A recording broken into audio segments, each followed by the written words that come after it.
How to auto-pop in subtitles in DaVinci Resolve. From Timeline menu choose Create Subtitles from Audio. Leave everything at default and click Create. After DaVinci created the subtitle for you, right-click on the subtitle track and choose Export Subtitle. Export it to a location you like. In your browser go to editingtools.io website.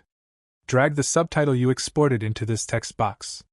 Set from to SRT, and convert to DaVinci Resolve subtitles as titles. Set your timeline frame rate and click Generate. Now download this file. Now in DaVinci, right-click in Media Pool and choose Timelines, Import, and choose the first option. Select the file you just downloaded. Press Ctrl+A to select all the text layers and press Ctrl+X to cut them.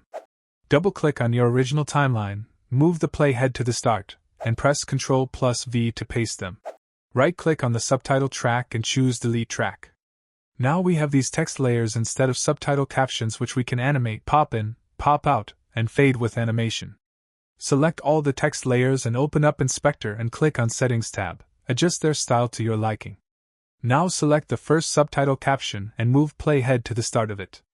At the bottom of Viewer, from drop-down choose Transform. Increase anchor point first value. Then in the viewer, drag the anchor point and drop it in the center of your text. Click on diamond button next to zoom and set it to 0 to add a starting keyframe.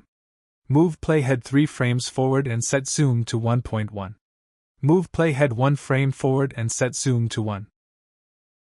Now to copy this animation to other text layers, right-click on the first text and choose Copy. Select other text layers, right-click, and choose Paste Attributes. Check Video Attributes checkbox and click Apply. People began to feel a sense of pride in their town, and the ripple effect of Zoe's efforts began to spread.